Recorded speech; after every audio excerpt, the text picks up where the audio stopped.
ce que la Bible dit. Dans le livre de Marc chapitre 16, verset 17 au verset 18. Marc 16, verset 17 au verset 18. L'évangile de Jésus selon Marc chapitre 16, verset 17 au verset 18. La Bible dit: voici les miracles qui accompagnent ceux qui ont cru. Ceux qui ont fait quoi? Oui.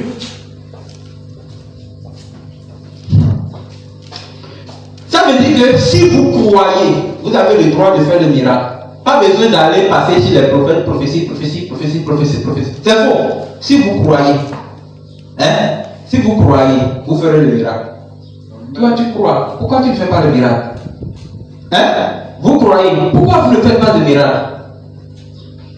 La fois passée, ici, on a parlé sur le pouvoir. C'est quand j'écoutais le pouvoir, maintenant, je me suis rappelé de quelque chose. Quand nous croyons, Dieu nous a donné le pouvoir de marcher sur les serpents et les scorpions. Toi, tu crois. Tu ne peux pas faire des miracles. Tu es sûr que c'est la foi en Jésus-Christ? Est-ce que vous êtes sûr que c'est la foi en Jésus-Christ? Ah, Dieu soit loué. Parce que la foi en Jésus-Christ, la Bible dit, voici, je vais vous bénir ça bien. Il dit, voici les miracles qui accompagneront ceux qui auront cru en mon nom. Ils chasseront les démons, ils parleront de nouvelles langues, ils serviront des serpents. Ça veut dire que nous avons le pouvoir sur l'ennemi. Toi, tu crois. Et toi qui crois là, tu crois que encore le sorcier est en train de te cibler. Mon Dieu. C'est vrai. La foi en Jésus-Christ a le pouvoir et l'autorité sur l'ennemi qui est le diable. Comment donc tu crois et le diable te vient? Amen. Amen. Amen. Parce que quelqu'un qui croit nouvellement, vous voyez, il a une curiosité en lui. Il a une audace en lui. Au fait, quand tu pars chez le frère, tu appelles le frère. Oui, frère Laurent, bonjour. On ne vous a pas vu au culte aujourd'hui. Et le frère va dire oui. J'ai un petit souci du ventre qui me dérange. Ah d'accord. Moi avec le frère Rodolfo, on va venir tout à l'heure. D'accord. Vous descendez chez lui. Vous tapez. Il ouvre. Vous le voyez que vraiment, il ne se sent pas bien en même temps. Comme vous avez déjà le grain en vous, tu dis, on va prier pour vous. Je chasse cette chose au nom de Jésus. En fait, le fait de dire, je veux prier pour cette personne, en train de prier, ça ne vient pas de toi. C'est une audace que Dieu a mis en toi quand tu avais cru. Ceux qui auront cru ont reçu le pouvoir. Si tu crois, où se trouve le pouvoir? Pourquoi tu n'as pas continué dans ça? Si tu crois, si vraiment tu croyais, pourquoi tu n'as pas continué à cultiver ta vie chrétienne?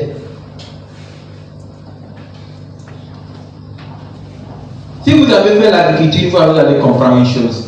Un champ dans lequel on met des grains, on sème des grains de maïs, de sorgho, de mil, de tout ce qu'on peut semer. Si vous semez, vous écoutez bien. Qui m'écoute? Alléluia. Très bien, merci. Que le Seigneur vous bénisse. S'il y a un champ, et dans le champ, le laboureur, il a pris le temps de raser tout le champ. Il a fait brûler les herbes. Après maintenant, il a cultivé, il a semé maintenant de maïs sur le champ.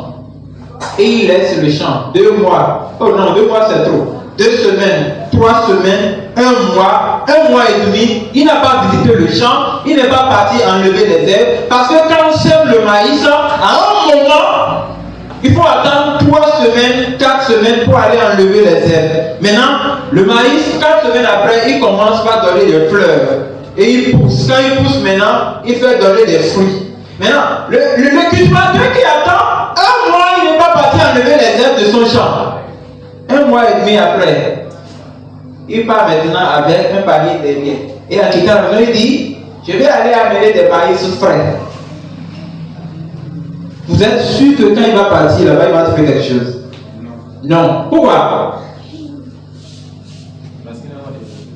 Il n'a pas débroussé. Ça veut dire que les brousses peuvent faire quoi? Peuvent tuer les maïs. Ils vont empêcher les maïs de grandir, d'évoluer. C'est comme ça la vie chrétienne. La vie chrétienne, c'est comme un grain. Vous savez quoi Jésus a dit? Si vous avez la foi comme un grain de sénévé, ça veut dire que tu as la foi. Nous tous qui sommes ici, nous avons la foi. Vous avez quelque chose. Vous avez quelque chose en vous. Vous avez quelque chose. Maintenant, cette chose-là, plus tu arroses ça avec la parole de Dieu, plus tu débrousses ça avec la prière, plus tu entretiens ça, ça grandit, ça porte de fruits. Amen. Il est bon de louer Dieu. Alléluia. Ok. Donc, tu dois retourner maintenant vers le premier amour que tu avais pour Dieu. Ce zèle qui consiste à venir au culte régulièrement, ce zèle qui consiste à venir au culte à l'heure, ce zèle qui travaillait pour Dieu, ce zèle qui visite les frères et sœurs, ce zèle qui fait la communion fraternelle quand il y a un souci avec l'autre frère. Nous, c'est comme ça qu'on nous a enseigné. Quand on nous a enseigné, ça veut dire que quand je viens au culte, j'ai un souci comme ça, je viens. Si je veux réaliser un projet, ça ne marche pas, j'appelle le frère. Je connais qu'il est un homme de prière. Non, lui, il a un don de guérison. Non, il a un don de guérison. Petit tel frère, j'ai un souci. On s'assoit. Prions, on prie. Après la prière, je lui explique ça. Il dit, bon, d'accord, on va prendre un jour de jeûne et prier. Non, on va prendre un temps de prière de nuit. On prie ensemble. On vérifie après ce que Dieu va faire. La Bible dit, vous êtes le corps du Christ. Les parties, les uns pour les autres. C'est comme ça qu'on faisait. Quand je viens, je ne trouve pas ce frère, je l'appelle. Allô? Je n'ai même pas besoin de m'approcher du pasteur ou bien de l'évangéliste. Non! Et j'appelle une personne, rendons-lui visite. C'est ça le lien de la communion fraternelle. On n'est pas chrétien pour vivre comme le monde. Même dans le monde. Si vous êtes dans le même travail, vous partez, vous ne trouvez pas l'autre qui ne vient pas. On dit bon, allons lui rendre visite.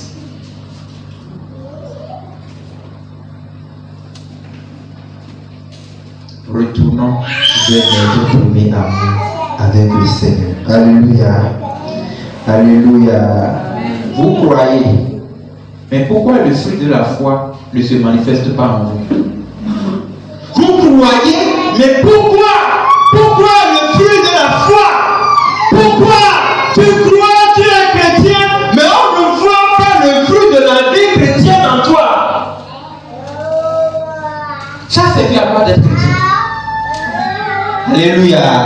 Maîtrisez les enfants, s'il vous plaît. Nous sommes chrétiens. Nous sommes chrétiens. Nous sommes tous chrétiens. Nous sommes ici. Il y a aussi des païens. Ils sont ici. La différence entre le chrétien et le païen, c'est d'abord la foi. C'est quand nous sommes ici comme ça, il y a un problème. Et tout le monde crie, oh, problème. Et toi, tu viens. Comme tu as la sémence de la foi en toi, les païens vont dire, tu vas dire, non. Doucement. Ayez foi en Jésus. Et tu dis, prions. Oh, ils m'ont dit, mais lui, il est courageux. Mais tu n'es pas courageux. C'est la semence de la foi que Dieu a mis en toi qui est en œuvre. Mais aujourd'hui, chrétiens et païens ont peur de la même chose. Tellement la peur a régné dans la vie des chrétiens, même le petit rat. Oh mon Dieu, ça c'est une autre chose. Le rat, c'est moi qui l'ai créé. Quand Dieu créait ces choses, nous on était encore en Dieu, non? Alléluia. Quand Dieu créait le ciel et la terre, nous on était où? Nous étions Dieu. Nous étions en Dieu, non? Je suis le créateur du rat. Je ne dois pas avoir peur de lui. Un petit rat comme ça. Même le cafard, tu dis le cafard. Depuis quand un créateur a peur de sa créature?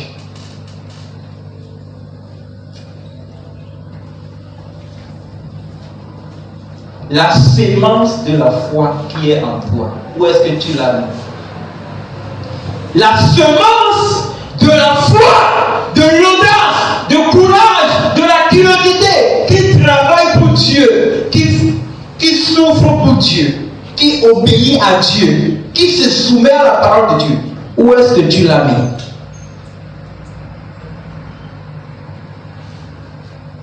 Dans le travail, dans le commerce, dans la désobéissance à la parole de Dieu, dans le retard au culte, dans la non-participation des programmes, dans le refroidissement de la foi, dans la rétrogradation, dans le composat. En quoi tu l'as vu?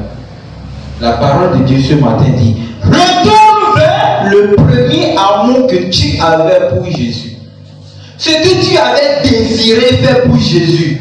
Ce que tu pensais faire pour Jésus. Ce que Jésus t'avait dit que tu seras en lui. Retourne. Je vais diviser le message en deux parties.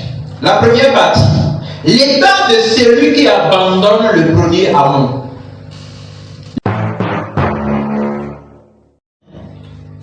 Les deux ou les trois dangers qui sont sur le chemin de la foi. Premier danger, ne t'arrête pas. Hein? Sur le chemin de la foi, on ne fait pas. On ne fait pas quoi? S'arrêter. On ne s'arrête pas. Deuxième danger, ne regarde pas derrière. Sur le chemin de la foi, on ne regarde pas derrière. Troisième danger, ne l'embine pas. Cours. L'apôtre dit: moi-même, je fais quoi? Je cours. C'est les trois dangers. Tu dois courir jusqu'à la fin.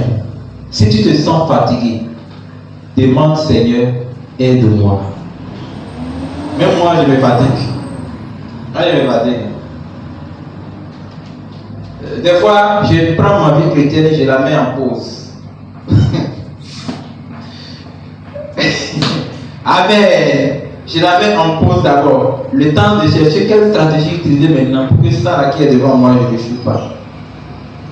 Des fois, je reconnais que je suis sur le chemin de tomber comme ça et je poursuis. Mais je sais qu'à la fin, je vais nier ça, je vais continuer sur l'autre chemin. La foi, c'est une autre chose. Quand tu te sens fatigué, dis: Seigneur, soutiens-moi. Je me prie, dis: Seigneur, je n'ai plus la force de continuer. Je ne sens plus le goût de la prière. Je ne sens plus le goût d'obéir. Je ne sens plus le goût d'aimer les frères. Je ne sens plus la joie en moi. Je ne sens plus les fruits de l'esprit. Appelle un frère que tu connais que lui au moins il a un peu ça. Dis-lui: conseille-moi. Moi que je demande, j'appelle lui: conseillez-moi. Parce que des fois, tout le monde voit que moi, on ne peut pas me conseiller. Il y a même des gens qui ont peur même de m'appeler. Maintenant, ils parlent de moi. Moi, je te regarde seulement. Quand tu fais ça, je connais. Je te regarde sur ça. On va continuer de vivre. Je ne vais pas te dire ça. Parce que tu ne peux pas s'approcher de moi et m'aider. Moi aussi, j'ai besoin de l'aide. Dis: frère, aide-moi. Telle soeur, aide-moi. Approche-toi du serviteur. Dis: j'ai besoin de l'aide. Il va t'aider avec la parole de Dieu. Il va t'aider dans la prière. Il va t'aider à booster ta foi. L'état de celui qui abandonne le premier amour. Comment le reconnaître? La première personne, on va voir l'exemple de Lot. Lot, dans le livre de Genèse 14, verset 8 au verset 14. Genèse chapitre 14, verset 8 au verset 14. Je vais aimer que nous tous qui avons notre Bible ici, nous puissions ouvrir notre Bible avec gentillesse, en train de lire pour que Dieu soit content que nous sommes en train de lire sa parole. Genèse chapitre 14, du verset 8 au verset 14. Ça peut aller, oui, on y va. Alors s'avancèrent le roi de Sodome, le roi de Gomorrhe, le roi d'Adma et le roi de Théboïm et le roi de Béla, qui est... C'est moi qui suis en erreur, bien sûr. Genèse 14, verset 8 à 14.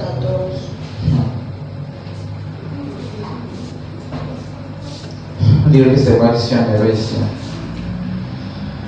D'accord. Prenons une autre exemple, on va revenir sur ça. On va prendre un deuxième exemple. Ceux qui écoutaient Christ, les disciples qui écoutaient Christ, je vais revenir sur ça. Les disciples qui écoutaient Christ. Jean 6, verset 66 à 67. Jean 6, verset 66 à 67.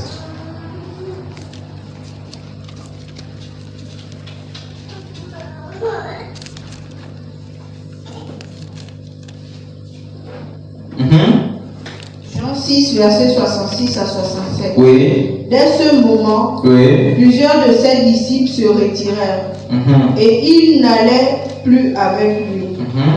Verset 67. Oui. Jésus donc dit aux 12, Oui. et vous, ne voulez-vous pas aussi vous en aller? Amen. Amen. Alléluia. Amen. Jésus prêchait. Il prêchait. Il prêchait. À un moment donné, le Seigneur a dit, je connais ceux qui n'iront pas dans mon royaume. Il dit des paroles difficiles. Vous savez aujourd'hui, non? Quand le message devient difficile, tout le monde dit, oh, c'est pas lui le pasteur qui est parti. Il va voir. Je ne vais plus venir chez eux. Mais ne viens pas, ça c'est pas un problème. Et nous tous on va mourir. Alléluia. On va mourir, hein? Vous savez qu'on va mourir, non? Petit ou grand ou vieillard, on va mourir. Alléluia. Nous allons mourir. Donc, quand Jésus prêchait, il y a un message là qui devient difficile. Oui, je vous ai dit ça la fois passée. Quand on parle de la prédestination, pour montrer que Dieu connaît ceux qui vont périr et connaît ceux qui vont. Ça fait un peu peur. C'est ce que Jésus disait. Il connaît ce qui va le démontrer, le fils du méchant.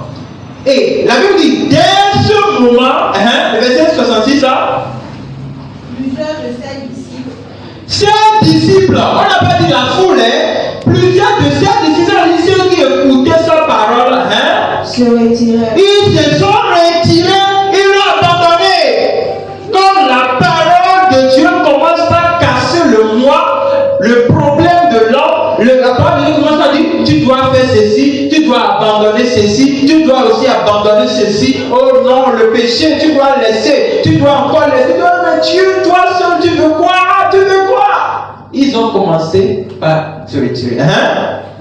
Et ils n'allaient plus avec lui. Et ils ne voulaient plus continuer avec Jésus. Tu obéissais bien. Tu venais bien.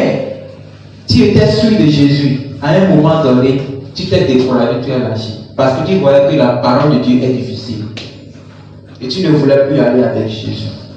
Retourne vers le premier amour.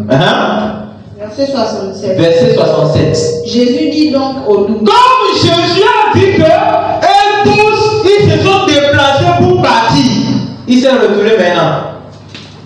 Il voit Pierre, Barthélemy, André, Jean, Marc, Luc, les 12. Il dit, et vous ne voulez-vous pas aussi vous en aller? et vous, ne voulez-vous pas aussi vous en aller? Jésus n'a besoin de personne. Même les 12 ministres que lui-même il a désignés, il leur demande s'ils ne veulent pas partir. Moi j'ai peur de Dieu, je continue de dire ça. C'est pourquoi je crains sa parole. Si les 12 partent, ça va rester qui? Ça ne va rester personne. Mais il leur demande, ne voulez-vous pas aussi partir? Tu dois retourner en arrière. Quelqu'un qui a abandonné le premier amour, c'est comme ça qu'il laisse Jésus. Quand il voit que ça devient un peu dur, il abandonne. Maintenant, retournons dans le livre de Genèse, là où j'étais. C'est Genèse chapitre 13, c'est pas chapitre 14. Donc, corrigez ça. Chapitre 13, le verset 8. Du verset 8 au verset 14. Genèse 13, verset 8 au verset 14. Abraham dit à Lot, qu'il n'y ait point, je te prie. Il faut vous asseoir pour lire. Qu'il n'y ait point, je te prie. De dispute entre toi et moi. Écoutez, c'est Abraham que Dieu a appelé. C'est Abraham que Dieu a appelé. Mais quand Abraham partait, il partait avec Lot parce que Lot était famille avec lui. Il se peut que Dieu puisse t'appeler. Alléluia. Amen. Mais Dieu n'a pas appelé ton frère. Mais tu dis frère, accompagne-moi. Il se peut que Dieu puisse t'appeler, mais Dieu n'a pas appelé ta maman. Mais tu dis maman, si tu le veux, accompagne-moi. Il se peut que Dieu puisse t'appeler, pas l'appel du service, l'appel de la foi, du salut. Il te puisse que ton mari n'est pas chrétien, mais tu dis Marie, si tu veux m'accompagner, allons-y. Il se peut que ta soeur, Dieu ne l'a pas appelée, mais tu dis soeur, si ça te plaît de m'accompagner, allons-y. Cette personne qui va t'accompagner, il doit copier ton chemin de foi. Sinon, il n'ira pas au ciel. C'est toi qui vas suivre. Écoutez, il y a la foi dans la foi. Ce n'est pas seulement nous lisons la Bible, on prie gloire à Dieu. Non, il y a la foi modèle. C'est-à-dire qu'il y a les modèles de certaines personnes, c'est eux que vous êtes censés suivre. Sinon, vous pouvez faire des erreurs. Alléluia. Amen. Alléluia. Amen. Pourquoi Dieu n'a pas appelé Lot? Dieu pouvait appeler Lot. Dieu n'a pas appelé Lot. C'est Abraham que Dieu a appelé. Et Lot a décidé d'accompagner Abraham. Mais sur le chemin, quelque chose s'est passé. Les bergers de Lot et les bergers d'Abraham ont commencé par discuter entre eux. Non, nous, notre bergerie doit manger de ce côté. Vous, vos bergers doivent manger de l'autre côté. Non, vous poussez votre truc, la troupeau un peu devant. Ça devient maintenant de dispute. Maintenant, Abraham, comme lui il est plus âgé, la Bible dit, il dit à l'autre, qu'il n'y ait, je te prie, point de dispute entre toi et moi, ni entre mes bergers et tes bergers, car nous sommes frères. Alléluia. Nous étions frères. Ce n'est pas parce que Dieu m'a appelé et tu m'as suivi. Maintenant, il y a eu des disputes et on va se séparer. Que ça ne se passe pas comme ça. Maintenant, qu'est-ce qu'il lui a proposé? Le verset 9. Tout le pays n'était-il pas devant toi? Ne vois-tu pas que la terre est à nous? La terre nous appartient. Allez-y. Sépare-toi donc de moi. Alléluia. Si tu vas à gauche, Oui. j'irai à droite. Si tu vas à droite, j'irai à gauche. Il faut dire Amen. Amen. Il faut dire Amen. Amen. Il faut dire Amen. Amen. Abraham dit, sépare-toi de moi. Il se peut que sur le chemin de la foi, un jour je vous dirai, bon, moi je vais me séparer de vous. Ça ne veut pas dire que je ne suis pas en Jésus. Il se peut que toi aussi, je te dis, je vais me séparer de vous. Ça ne veut pas dire que tu n'es pas en Jésus. Mais que ça soit une séparation de bon fondement. On ne va pas demeurer seul. Là où moi j'étais chrétien quand j'étais petit, je ne suis plus là. Quand je grandissais, je ne suis plus là. Là où j'étais formé, je ne suis plus là. Là où j'ai servi, je ne suis plus là. Là où j'ai fait des missions, je ne suis plus là. Et demain, je ne serai plus ici. On peut se séparer. Mais il faut que la séparation ait de bons fondements. Abraham dit à Lot, si tu pars à gauche, j'irai à droite. Si tu pars à droite, j'irai à gauche. Nous avons toute la terre pour nous. Choisis là où tu veux. Lot leva les yeux et vit toute la plaine du Jourdain. Lorsque Lot leva les yeux, il regarde la plaine du Jourdain. Il dit, Jourdain, tu es joli, hein?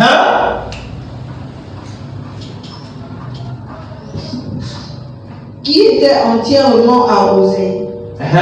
Avant que l'Éternel eût détruit Sodome et Gomorrhe, c'était jusqu'à toi comme un jardin de l'Éternel. Il voyait le Jourdain de loin.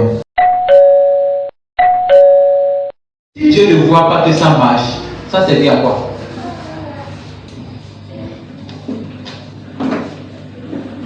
Qu'est-ce que l'homme aurait fait en ce moment pour aller dans le plan de Dieu? Qu'est-ce que l'homme pourrait faire pour que cette séparation puisse glorifier Dieu? N'y a pas plus de moyens que l'homme peut utiliser pour même empêcher cette séparation?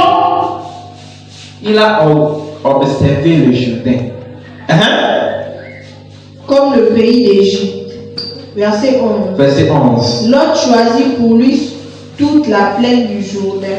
Quand Lot vit que Jourdain est arrosé, il a choisi pour lui la plaine du Jourdain. Et il s'avança vers l'Orient. Il a monté maintenant. Il a pris la partie de Sodome et de Gomorrhe. Allez-y. C'est ainsi qu'ils se séparèrent l'un de l'autre. C'est comme ça qu'il s'est séparé de son oncle. Ce n'est pas bien. Bien aimé, ce n'est pas comme ça qu'on marche dans la foi.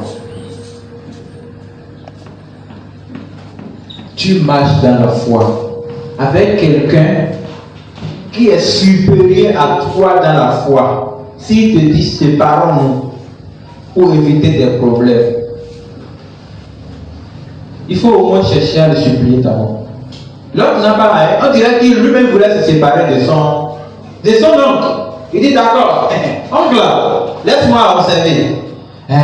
Jourdain, Sodome, oh, quel jardin de l'Éternel. Ça, c'est le jardin de l'Éternel. Hé, Abraham, écoute, moi je choisis là-bas, de Sodome et Gomorrhe. Laisse-moi cette partie-là, je prends. Combien de fois ces occasions se présentent devant nous? Est-ce que nous demandons à Dieu d'abord? Est-ce que nous cherchons à comprendre l'objectif de Dieu dans cette affaire?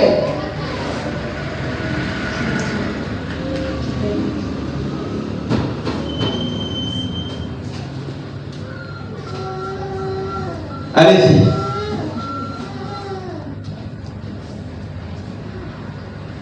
Verset 12. Verset 12. Abraham habita dans le pays de Canaan.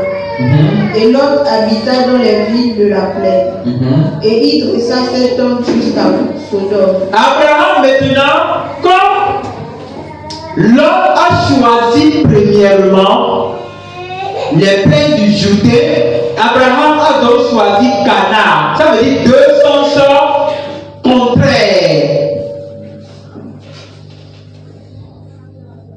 Et Lot a dressé sa tente jusqu'à Sodome.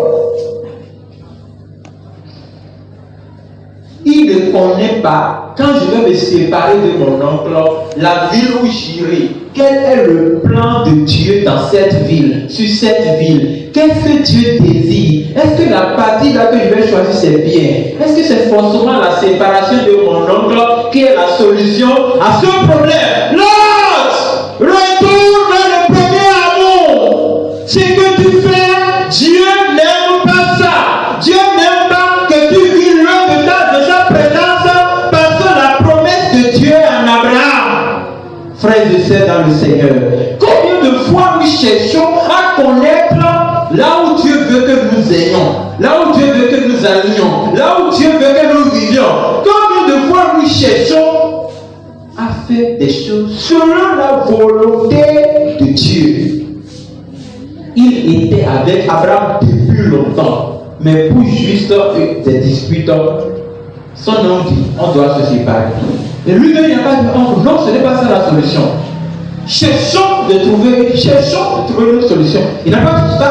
La solution qu'on lui a proposée, il a accepté. Sans même réfléchir, il a choisi une partie où il dressa sa tente jusqu'à Sodome. Alléluia. Amen. Je ne veux pas que cela soit ta portion.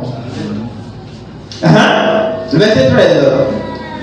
Les gens de Sodome étaient méchants. Oh, les gens de Sodome étaient méchants.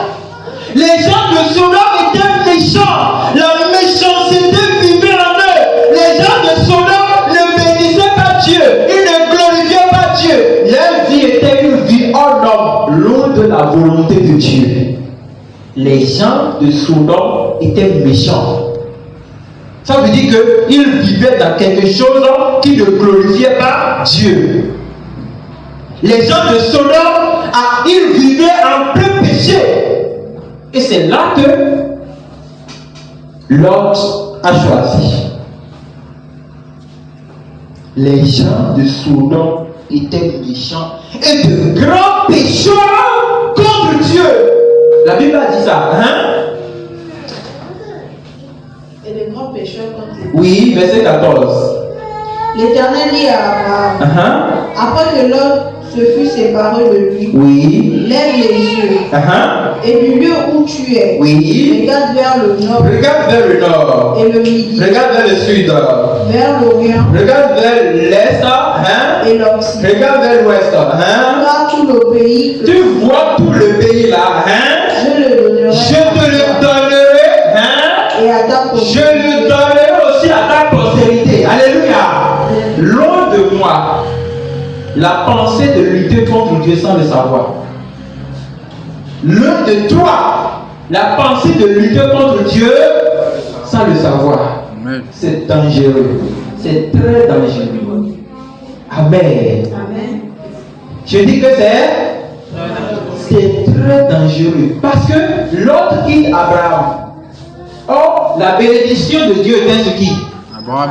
C'était sur Abraham. L'autre ne devait pas faire ça. L'autre, pourquoi tu t'es séparé d'Abraham? Il ne devait pas faire ça. Dieu dit même à Abraham, c'est lui qui te bénit, je le bénirai. C'est lui qui te maudit, je le maudirai. En toi, je bénirai. Je bénirai ta postérité. Abraham avait pleinement de bénédiction. L'homme ne devait pas se séparer d'Abraham. Il devait tout faire pour rester avec Abraham. Mais il s'est séparé. Instantanément, hein, quand il s'est séparé, Dieu dit à Abraham, Abraham, mon ami, regarde Canaan. Regarde Canaan. Le nord, le sud, l'est, l'ouest. Je te le donnerai. Je le donnerai à ta postérité. Il n'est plus sous l'ombre que Dieu a mis sur Abraham. Et s'il n'est plus sous la bénédiction, il est sous quoi? Mais il est sous la malédiction. C'est une erreur que nous faisons aujourd'hui.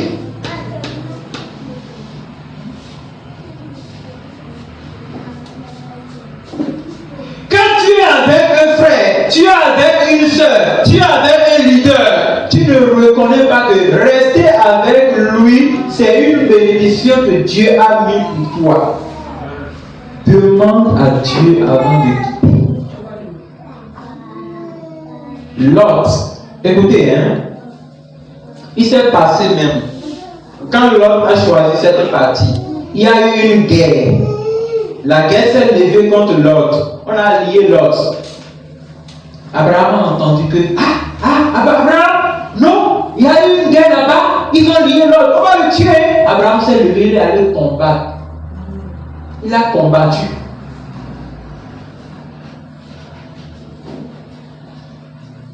Et il a délivré Lot. Si Lot n'était pas dans cette zone, est-ce que la guerre allait l'attaquer?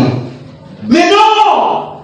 Le fait de tourner contre la volonté de Dieu, ça nous amène à faire des erreurs.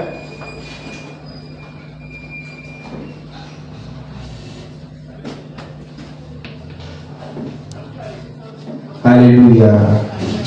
Alléluia. Amen. Quand lui va quitter Abraham, Dieu commence par bénir Abraham. Dieu bénit Abraham. Dieu bénit Abraham. Dieu bénit Abraham. Mais vous n'allez voir nulle part où la Bible dit Dieu bénit l'autre. Dieu dit à l'autre, je te ferai ceci. Dieu ne parle même pas à l'autre. Dieu ne parle pas à l'autre. Mais Dieu parle à Abraham. Tu vois, Dieu ne te parle pas. Mais Dieu parle à quelqu'un. Ne te sépare pas de lui. Parce que ce n'est pas lui que Dieu te parlera.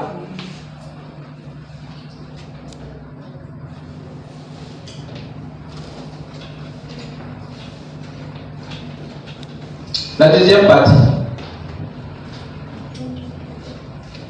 Les armées de circonstance pour ceux qui se sont engagés avec Jésus-Christ. Les armées de circonstance pour ceux qui se sont engagés avec Jésus-Christ. Alléluia. Répétez avec moi, engagé avec Jésus. Engagé avec Jésus. Plus fort, engagé avec Jésus. Engagé avec Jésus. Quand est-ce qu'on dit qu'on est engagé à quelqu'un ou bien engagé à quelque chose?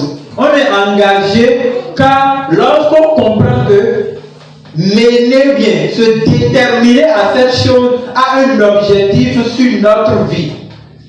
Si vous partez travailler dans une entreprise, on vous donne le contrat que vous signez. Le contrat, c'est l'engagement. Quand vous signez, ça veut dire que si le contrat parle de 1 mois, 2 mois, 1 an, donc ça veut dire que vous êtes déterminé à faire le travail dans les normes de la société durant tout ce mois de votre contrat, dit de votre engagement. Donc là, si quelqu'un est engagé à suivre Jésus, il est forcé qu'il soit examiné dans une circonstance.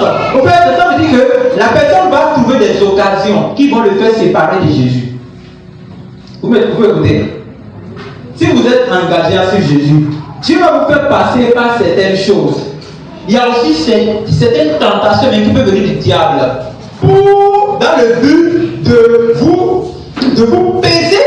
Maintenant, si vous êtes vraiment engagé à suivre Jésus, c'est à vous de dire oui, je continuerai. Non, je ne continuerai pas. Alléluia. Ici, on va voir l'exemple de deux sœurs, la sœur Ruth et la sœur Orpa, dans le livre de Ruth, chapitre 1, le verset 11 au verset 19. Le livre de Ruth, chapitre 1, verset 11 au verset 19. Ruth 1, verset 11 au verset 19. Naomi dit, ici, ils sont deux personnes, ils sont 6 personnes. Il y a un frère dans la Bible qu'on appelle frère Elimelech. Alléluia. Amen. Elimelech était le mari de Ruth. Les deux ont 2 enfants. Macron, c'est pas Macron, Emmanuel Macron, non, c'est Macron avec H. M-A-C-H-L-O-M. Pas donner Macron à ton nom, vous pensez que Macron est dans la vie. C'est Macron avec H. Macron avec Kichon. Ils sont les enfants d'Elimelech. Alléluia. Amen. Alléluia. Amen. Les 2 enfants dont nous parlons, ils ont épousé 2 sœurs. L'une s'appelle Ruth, l'autre s'appelle Orpa. Ça fait 6 personnes. Elimelech et Naomi qui sont les grands-parents. Macron avec Kiljon. Ça fait 4. Orpa avec Ruth. Ça fait 6. Maintenant, dans leur pays, écoutez bien, dans leur pays, Bethléem, il y a une famille qui est arrivée. Et quand la famille était arrivée, les 2 parents, ils ont décidé de voyager. Quand ils ont décidé de voyager, ils sont partis avec leurs 2 enfants, avec leurs 2 belles-filles. Alléluia. Il est temps de louer Dieu. Alléluia. Ok. En voyage, il y a un problème qui s'est produit où Elimelech est mort. Macron est mort. Kiljon est mort. Ça veut dire que les 3 hommes sont morts. Ça ne reste maintenant que les 3 femmes. La belle, la belle-mère et ses deux belles-filles. Alléluia. Quand c'est devenu malheureux, vous partez dans un voyage où les hommes sont morts, ça ne reste que les femmes, c'est ce qu'on appelle le vrai malheur. Donc, qu'est-ce qu'ils ont fait? Naomi voulait retourner et il dit, mes belles filles, ce qu'on va faire, je ne peux pas vous laisser revenir avec moi. Si vous revenez avec moi, c'est comme si je suis en train de perdre votre temps. Moi, je ne peux plus faire d'enfants, mon mari ne vit plus. Donc, si je vous dis de m'accompagner, ça sera vraiment difficile pour vous. Ce qu'on va faire, vous avez une famille.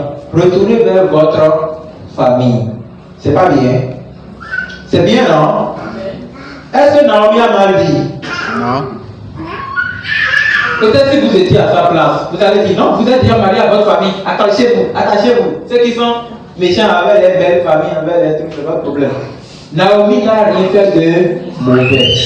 Mais c'est au sein même, c'est à ces belles filles même de décider ce qui est la volonté de Dieu. Alléluia. Amen. Amen. Écoutez-moi bien. Hein? Cette personne et toi, vous ne vous entendez pas. Ce n'est pas la preuve que vous vous séparez. Non. Tu ne connais pas l'objectif pour lequel Dieu t'a lié à cette personne. Peut-être cette personne va t'aider à un niveau donné avant que vous ne vous séparez. Peut-être c'est toi qui vas l'aider. Toi, demande à Dieu d'abord. On va commencer. Le verset 11. Qu'est-ce qui s'est passé?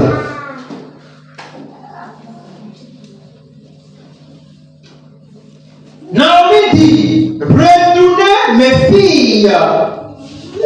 Pourquoi viendrez-vous avec moi? Parce que Naomi a décidé maintenant de retourner au pays après sa mésaventure. Et il dit, ça je suis en ligne de m'accompagner. Retournez chez vous. Retournez mes filles. Pourquoi viendrez-vous avec moi? Ai-je encore dans mon sein des fils qui puissent devenir vos maris? Vous entendez? Verset 12. Retournez mes filles. Retournez mes filles.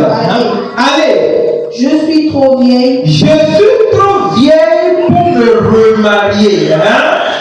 Et quand je dirai, et même s'il y a l'opportunité, j'ai de l'espérance. Et je dirais, j'espère que je peux avoir un autre mari. Quand cette nuit même, je serai avec un mari. Et s'il vous plaît, mettez l'enfant. Et que j'enfanterai des fils. Oui. Attendriez-vous que cela, pour que cela qu'ils eussent grandi? Est-ce que s'il y a possibilité que moi j'ai des garçons pour que vous les mariez pour remplacer mes enfants qui sont morts? Est-ce que vous allez attendre? Les belles filles là, supposons qu'ils ont peut-être 25 ans, 30 ans, ou ils vont entendre que Naomi va encore faire des enfants. Et les enfants vont avoir combien d'âge? Et ils vont les épouser. Et Naomi dit non, il n'y a pas de possibilité, retournez chez vous. Refuserez-vous pour cela de vous marier? Non, mes filles.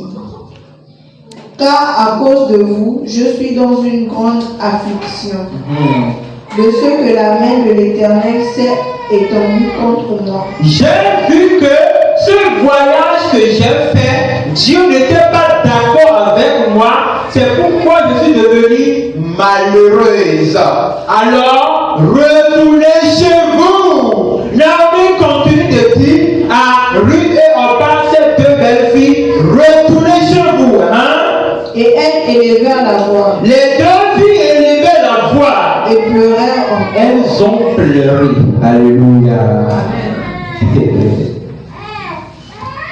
J'ai déjà décidé de suivre Jésus. Suivre Jésus, c'est traverser le Jourdain. C'est traverser Samarie.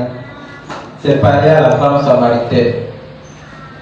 C'est être maltraité par Ponce Pilate jusqu'à la croix. C'est souffrir. Tu as décidé de suivre Jésus. Tu suis vraiment Jésus. Tu as décidé Combien de fois tu marches avec Jésus dans la journée? Toi qui suis Jésus, est-ce que tu marches avec Jésus?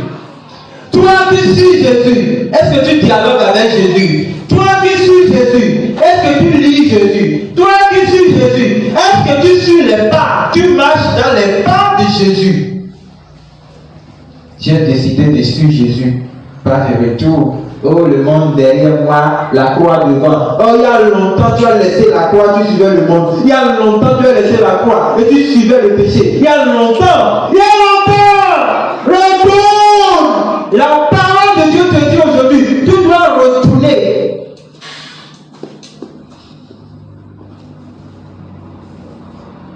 Oh, pas. Ruth, c'était difficile.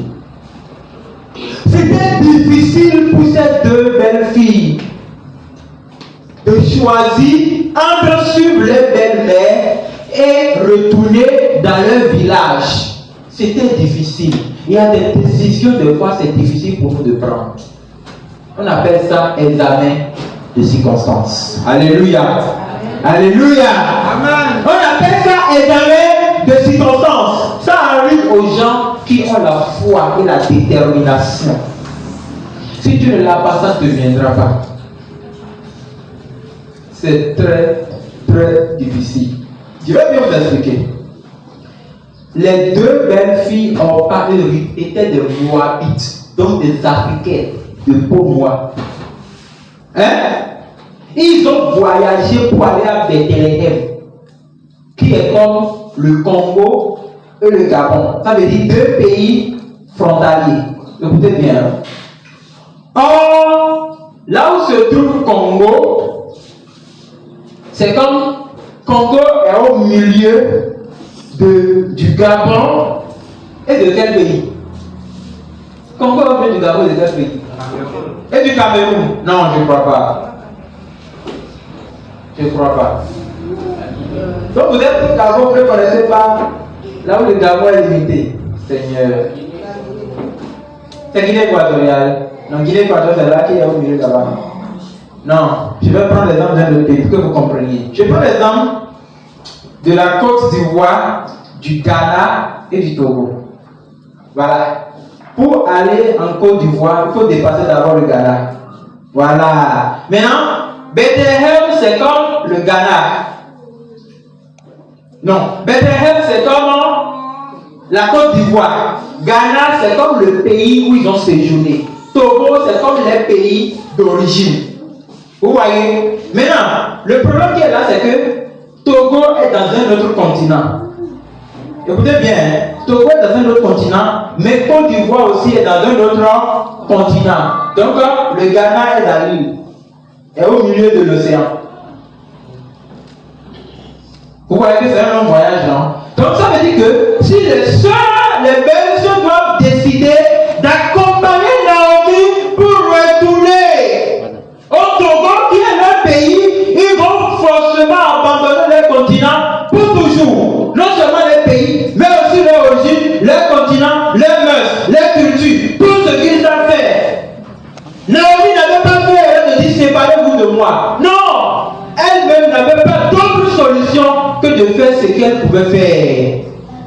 Frères et sœurs dans le Seigneur, il y a des situations difficiles qui apparaissent sur le chemin de la foi. Si vous n'avez pas un engagement avec le Seigneur, vous ne pouvez pas le suivre. Je sais ce que je dis.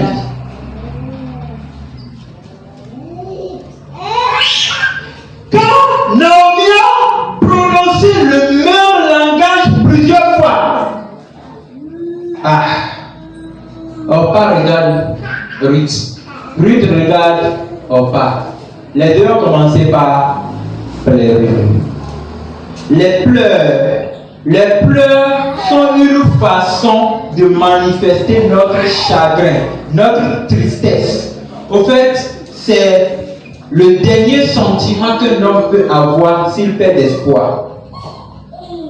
Les larmes qui coulent des yeux de quelqu'un démontrent ce qu'il ressent dans son cœur. Les deux ont commencé par pleurer. Et qu'est-ce qui s'est passé?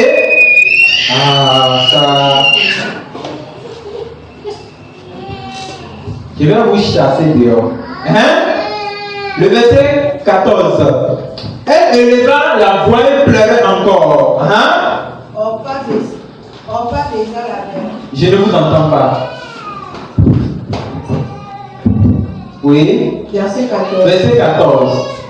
Et pleurait encore. Oui. Orpa baisa sa belle-mère.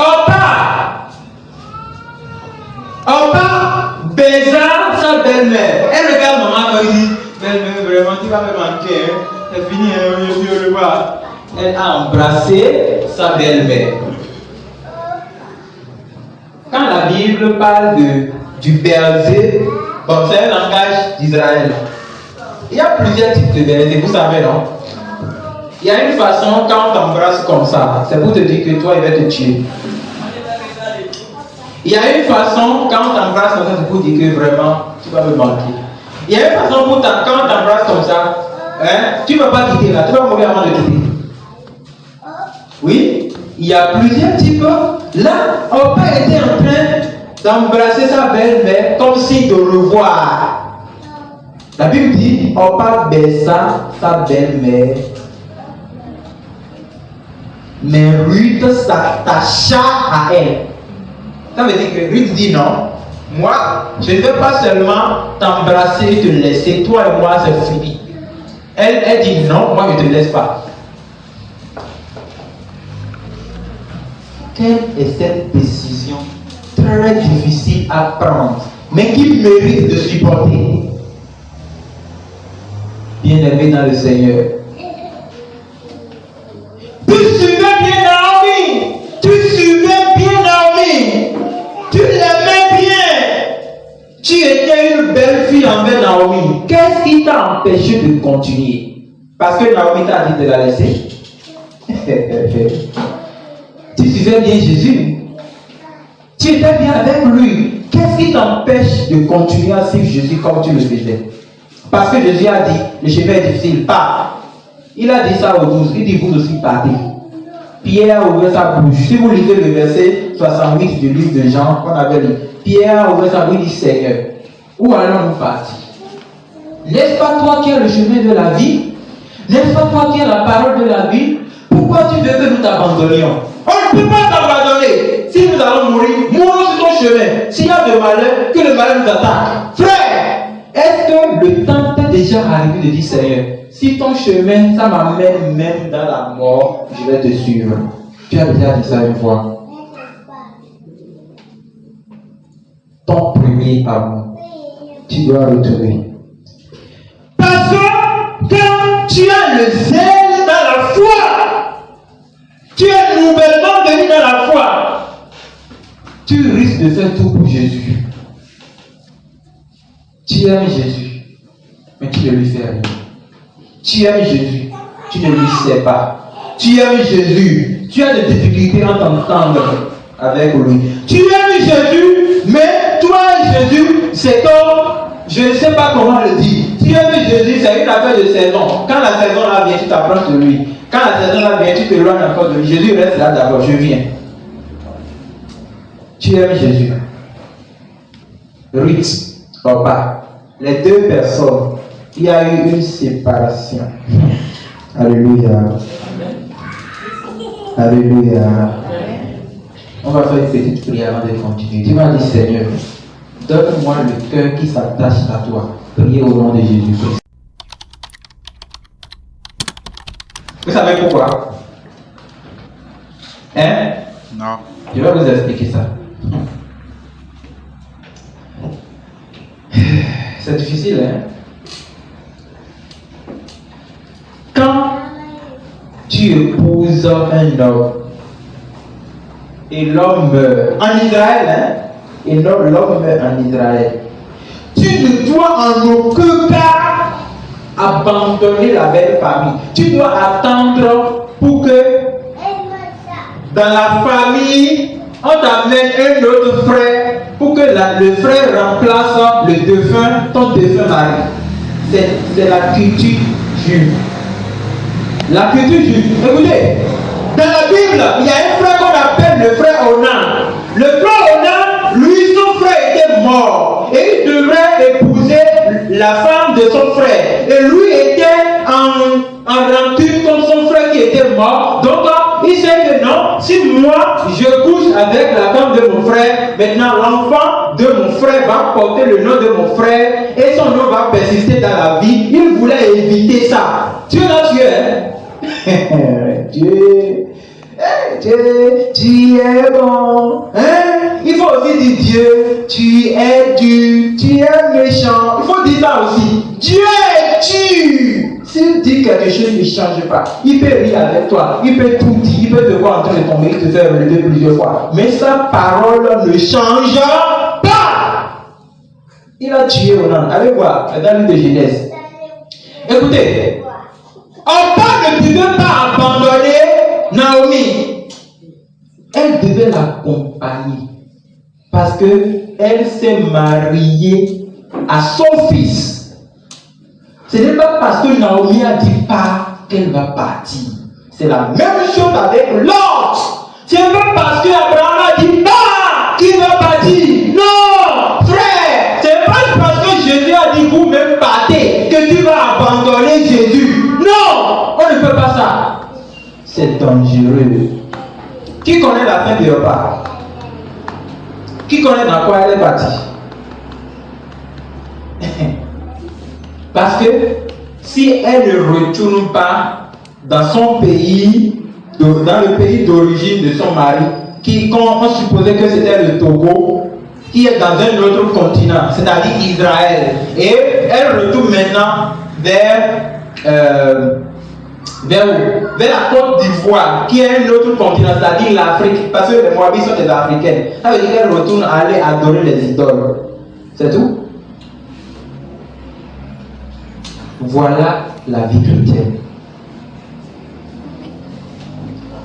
Elle a baisé sa belle-mère et elle a dit au revoir. Et Ruth dit, Ruth s'attacha à Naomi. Nous devons nous attacher à Dieu. Tu dois dire Dieu, je préfère faire tout ce que tu dis. Même si je dois tomber après, que ça soit pour ta volonté. Un chanteur a dit, ton chemin, Seigneur, si c'est même ténébreux, pourvu que ça soit ton chemin, amène-moi là où tu veux. Le verset 15. Maintenant, je vais vous montrer quelque chose avant de continuer. Lorsque Orpa s'est séparée de Naomi, vous savez que ce n'est pas seulement de Naomi elle s'est séparée. Hein? Elle s'est séparée de Dieu. Alléluia. Parce que c'est Israël seul qui adorait Dieu en ce moment. Elle s'est séparée aussi de Ruth. Quand tu te sépares de Dieu, tu t'es séparé aussi de moi. Tu t'es séparé de ce frère, de cette soeur, de nous tous. Quand tu te sépares de Dieu, nous on va quand même te dire, ah, qu'est-ce qui s'est passé? Mais viens au moins, l'église peut t'aider, tu sais en train de faire non, Dieu, voilà. Écoute, il y a un trou devant toi là que tu ne vois pas, c'est d'accord. Il y a un trou, il y a un trou. Quand tu te dis, non, tu vas entrer dedans. Quand tu vas entrer dedans, je ne pourrais plus te parler. Là, je ne vais pas te dire pour entrer dans le trou. Alléluia.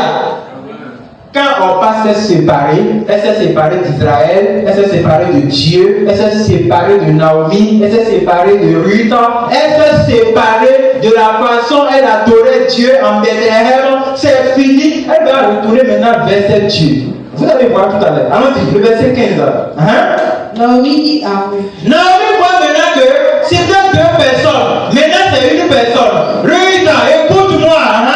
Ta belle-sœur est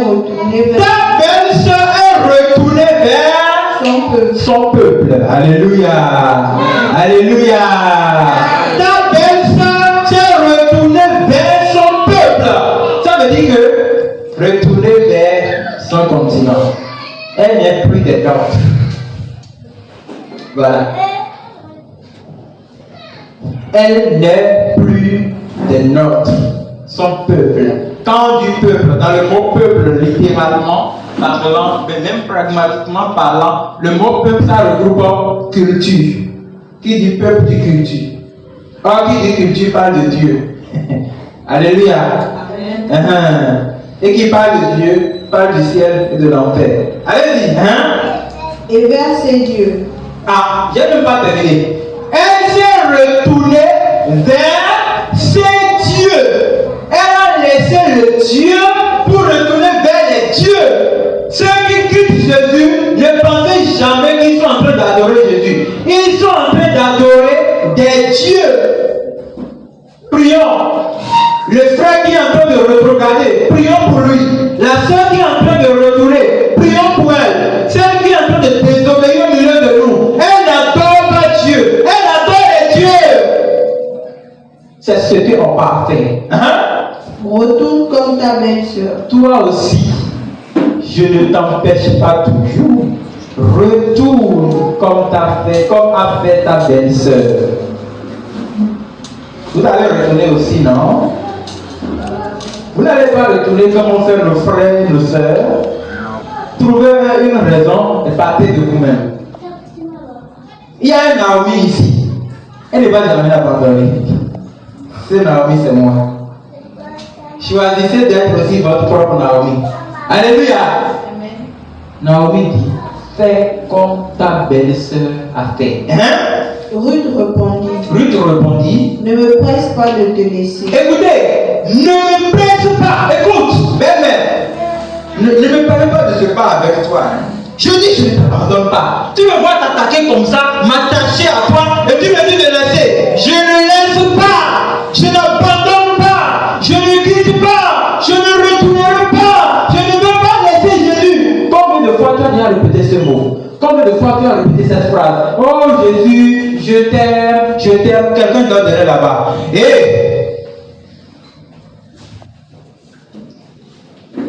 réveillez-la, elle est en train de dormir. Jésus, je vais t'accompagner, n'importe où tu m'appelles. Seigneur, je t'aime, je vais t'obéir, je vais faire ceci, oh, je vais te suivre. Combien de fois tu as déjà répété cette phrase? Bien-aimé dans le Seigneur, Orpa s'est retourné. Mais Ruth a dit, non, non Seigneur, non Naomi, je ne veux pas te laisser, ne me presse pas. Ça veut dire que ne me force pas de te laisser. Ne me force pas de t'abandonner.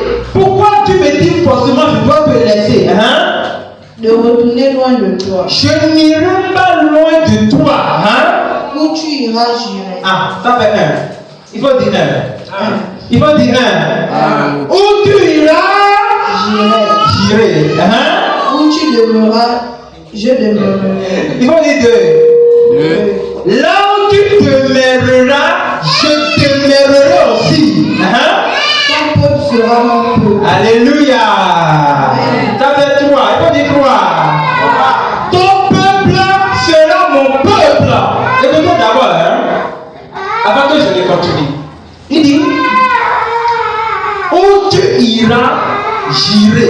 Ça veut dire que j'irai avec toi vers le pays. Maintenant, où tu demeureras, je demeurerai. Ça veut dire que sur le chemin, même si on va subir des difficultés, n'importe où tu seras, je serai avec toi. Alléluia. Amen. Écoutez, si vous êtes sur le chemin de la croix avec Jésus, avec votre croix, parce qu'il y a certains chrétiens, on peut être chrétien sans porter sa croix.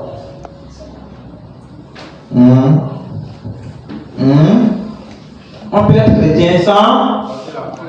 C'est pas aller prendre la croix comme ça et porter, ou bien aller mettre une croix au cou comme ça. C'est pas ça. Si tu mets une croix au cou, c'est ton problème. Jésus n'a pas dit de porter la croix. Non. Il parle de porter la croix. C'est dans le contexte de l'esprit.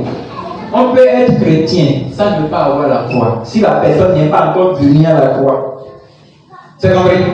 Ça veut dire que s'il n'est pas encore passé par la croix pour être transformé, il ne peut pas. Parce que c'est à partir de là que la Bible dit, si quelqu'un veut me suivre, Porte ça. qu'il porte sa croix Et qu'il me suive. et qu'il me suive. Voilà. Donc, et Ruth, elle a déjà porté sa croix. Maintenant, il dit, je demeurerai là où tu demeureras. Ça veut dire que sur le chemin de la croix, même si tu tombes dans le trou, j'y entrerai avec toi. Si tu entres dans... Ou encore, je serai avec toi. Tu entres dans le désert, je serai. Si tu ne manges pas, je ne mange pas. Si tu jeûnes, je jeûne. Si tu dors, je dors. Tu ne dors pas, je ne dors pas. Tu pleures, je pleure. Tu ris, je ris. Tu as déjà dit ça avec Jésus. Tu as déjà fait ça avec Jésus. Qu'est-ce qui t'a arrêté? Pourquoi tu n'es pas venu à ce niveau? Pourquoi? Il faut que chacun commence par penser, à réfléchir à cela. La voie de Dieu n'est pas facile, mais pourquoi toi tu n'as pas évolué? Tu es au même niveau depuis le nombre d'années que tu connais Jésus. Qu'est-ce qui t'a fait ça? C'est parce que tu n'as pas décidé d'aller de l'avant. Sur le chemin, on passait retourner, mais Ruth a continué. Après il dit, où tu iras, j'irai. Ça veut dire qu'on va finir à la destination. C'est au ciel. On ne prend pas le chemin de la croix pour aller payer la voiture. On ne prend pas le chemin de la croix pour devenir DG. Oh, comme j'ai pris à accepter Jésus, je suis devenu directeur de cabinet. Oh, actuellement là, on m'a signé un contrat de 3 millions. Qu'est-ce que nous faisons avec un contrat? Le contrat, tout le monde peut gagner le contrat. Si on est encore de Dieu, Dieu a dit tout cela, ne vous donnez pas des yeux, mais cherchez le royaume d'abord. Donc, en Jésus-Christ, si Dieu voit que j'ai besoin de ça, il me donnera ça. On est sûr, non? Amen. Si Dieu sait que vous avez besoin de ça, il vous donnera ça, non? Amen. Nous n'adorons pas Jésus à cause de ça. Non! Si c'était à cause du matériel, Ruth n'allait pas accompagner Naomi. On est d'accord? Amen. Parce qu'on voit que mon mari est déjà mort. Qu'est-ce qu'il vient encore suivre? C'est mon mari qui a de l'argent et je l'ai épousé. Ça montre que Ruth n'était pas une femme matérialiste. Elle avait vraiment le désir d'épouser aussi le peuple de sa belle famille. Alors, là où tu iras, j'irai. Hein? Ton Dieu sera mon Dieu. Ton Dieu sera mon Dieu. Ton peuple sera mon peuple. Elle a dit ça d'abord. Et ton Dieu sera mon Dieu. C'est un transfert. La Bible ne change pas. Et Dieu ne change pas. C'est un transfert. C'est le symbole de la nouvelle naissance. Elle a changé de peuple. Elle a changé de Dieu. Elle a changé de culture. Elle a changé de lieu. Elle a tout changé. Frère, pourquoi toi tu n'as pas tout changé? Pourquoi tu n'as pas tout changé? Tu dois tout changer. Elle va même changer de langue. Elle va changer de langage. Pourquoi toi-même tu n'as pas changé? Tu es en Jésus. Pourquoi tu n'as pas changé ta façon de vivre, ta manière de faire? Pourquoi tu as bien commencé? Pourquoi tu t'es arrêté? Alléluia. Amen. Hein? Où tu mourras, je mourrai. Ah, c'est parti jusqu'à la mort. Là où tu mourras, je mourrai. Est-ce qu'à ce niveau-là, Naomi peut empêcher Ruth de la suivre? Non. C'est la décision que nous devons prendre avec Jésus. Où tu mourras, je mourrai. Hein? Et j'y serai enterré. Là où on t'enterre, on m'enterrera aussi. Hein? Que l'Éternel me traite dans toute sa rigueur. Tout ce que Dieu a ça de sens, on peut quand même peut-être voir ça dans l'enseignement biblique. Là où tu mourras, je mourrai. Là où on t'enterrera, là où on t'enterrera, je serai enterré. Vous voyez, tout ça, ça veut dire que, en fait, c'est un point d'engagement avec Dieu. Bon, maintenant, que l'Éternel me traite dans toute sa rigueur. Si c'est que même je fais ça ne glorifie pas Dieu, je veux que Dieu me punie pour le là. Mais moi, je ne vais jamais arrêter de te suivre. Regardez une femme qui parle de cela. Hein? Quelle audace!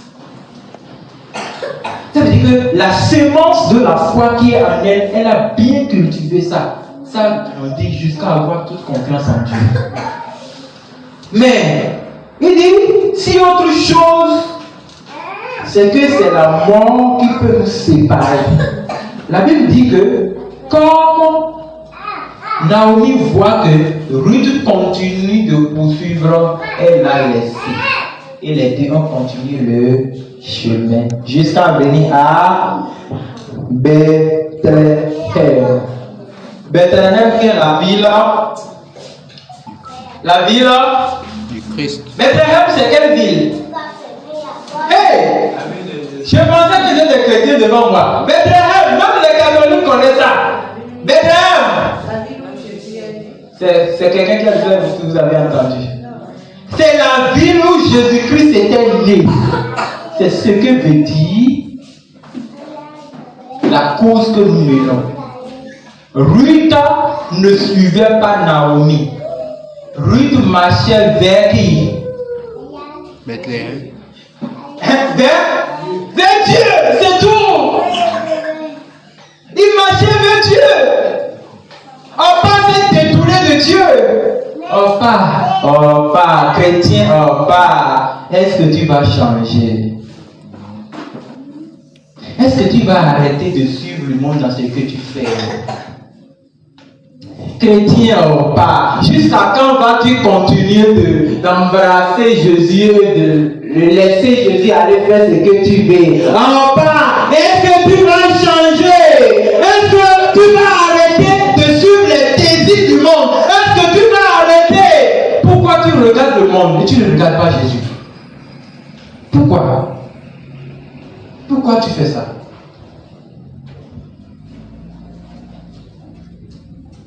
C'est la vie des chrétiens.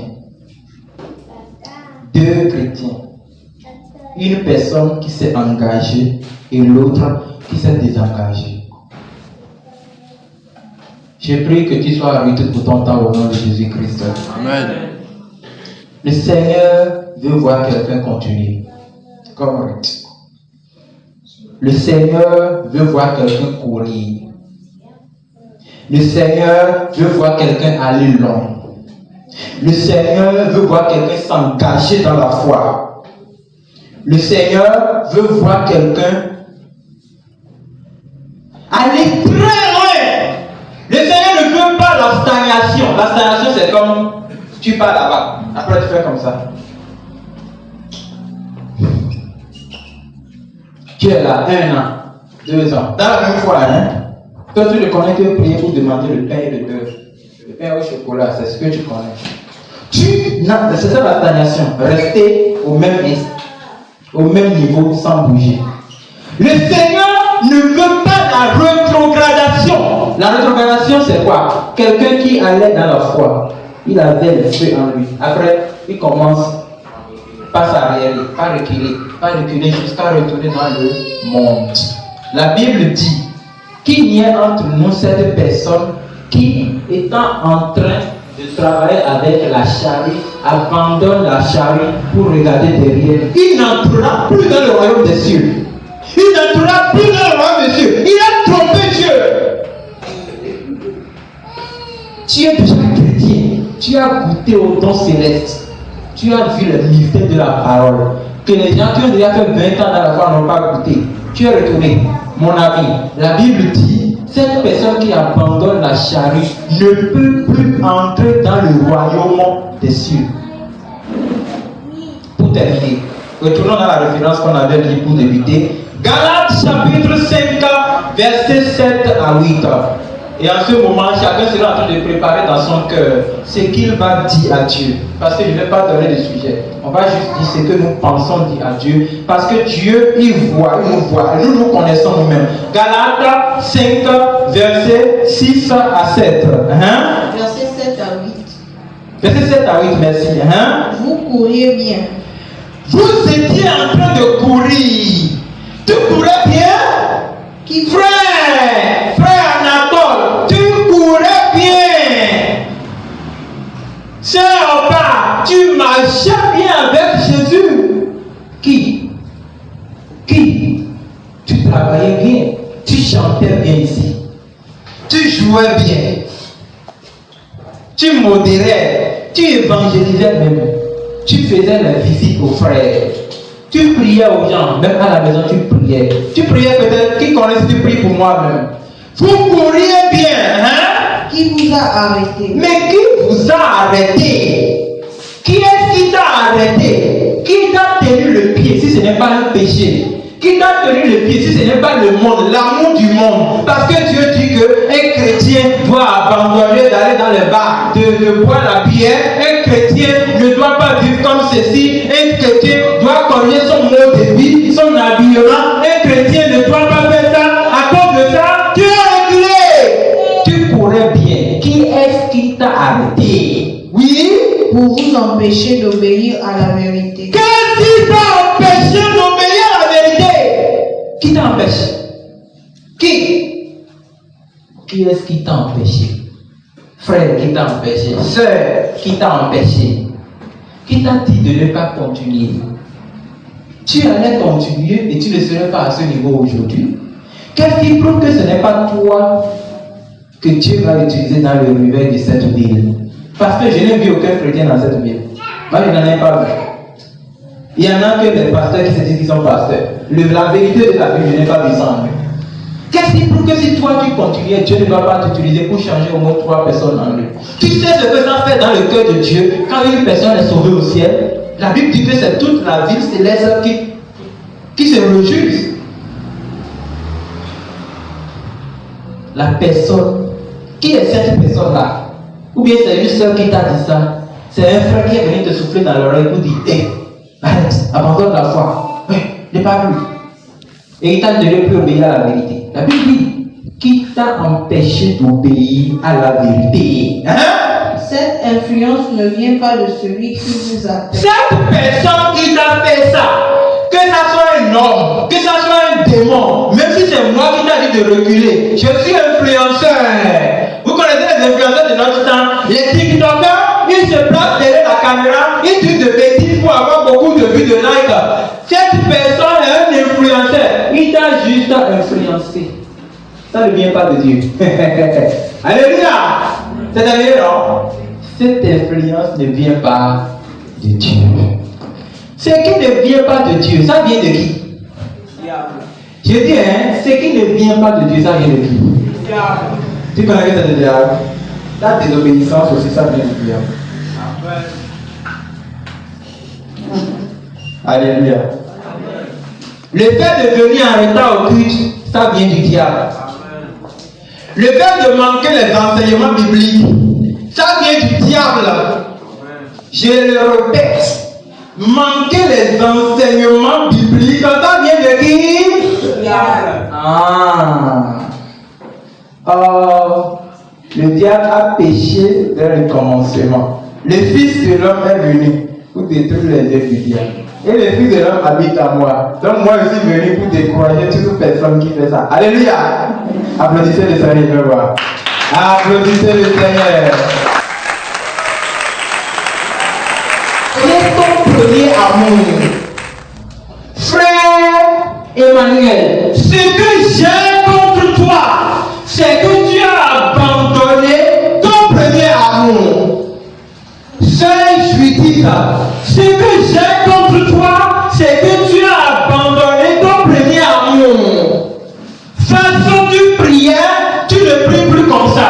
Façon tu méditais, tu ne médites plus la parole de Dieu. Façon tu étais régulier. Si ça veut tomber dans le code, c'est toi qui viens. Et tu gardes ça. Tu vois quelque chose ne va pas. C'est toi qui répare. C'est toi qui vas voir les dirigeants. Tu lui dis ce qui ne va pas. Vous réfléchissez ensemble. C'est comme si ça t'appartient. Façon tu faisais ça, tu ne faisais plus ça. Ce que Jésus a contre toi, c'est que tu as abandonné ton premier amour. Hein? Souviens-toi donc d'où tu es tombé. Écoute, je vous dis de retourner aller faire une méditation à la maison sur cette référence. Souviens-toi, rappelle-toi de où tu es tombé. On nous enseigne que on ne peut pas trouver la solution à un problème sans connaître sa cause. Souviens-toi de là où tu étais tombé. ce qui t'a cogné le pied pour que tu tombes. Rappelle-toi de ce lieu. Qu'est-ce qui a fait que tu es devenu froid? Qu'est-ce qui a fait que tu t'es retourné? Qu'est-ce qui a fait que tu n'es plus comme tu étais? Retourne! Souviens-toi de là où tu étais tombé. Hein? Repends-toi. Et repens-toi. Jésus parle de la repentance. Sinon, Et pratique tes premières œuvres. et retourne pratiquer tes premières œuvres. Retourne vers la foi. Retourne vers le feu que tu as en toi. Et quand toi tu connais, on voit que c'est tel frère, c'est telle soeur. Même si tu es seul, fais ça. Jésus dit retourne. Fais tes premières œuvres. C'est que tu faisais et tu voyais que Jésus était content. Retourne. Intercession. Retourne faire l'intercession. Si tu chantais, retourne chanter. Si tu évangélisais, retourne, prends des traités d'évangélisation, va rencontrer des gens, prêche la vérité. Retourne pratiquer tes premières œuvres. Sinon, je viendrai à toi. Sinon, la parole de Dieu annonce. La parole de Dieu ce matin annonce une punition. Sinon, je viendrai à moi, Jésus, je viendrai à toi. Et je ferai ton chandelier de sa place. Ce que tu as en toi là, je te le prendrai. Je suis en train de vous dire la vérité. Alléluia. Amen. Jésus va te remplacer par une autre personne. Corrige l'erreur que tu as en toi et retourne à ta place. Cherche à connaître ce qui a fait que tu n'as plus le feu en toi. Si tu veux que je t'aide, je suis là. Je vais juste te punir, te rire, je vais te rigoler, je vais te faire revenir. Pourvu que tu reviennes. Si tu ne reviens pas, tu verras qu'une autre personne t'a remplacé. La Bible dit, je te retirerai le chandelier. Ça veut dire que la sémence de la foi, je te le prendrai. N'oubliez pas le message qu'on nous a prêché le mercredi passé. On a écouté l'enseignement biblique qui dit que garde ta place. Quand tu ne gardes pas ta place, une autre personne te la prendra. Je vous ai dit, même moi, si moi je fais pour moi, Dieu peut se lever une autre personne. Sinon, je prendrai le chandelier.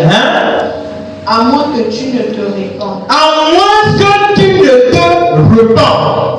Mais si tu te repens, le chandelier ne sera pas ôté, il sera encore enflammé. Alléluia. Alléluia. J'ai déjà décidé. On y va.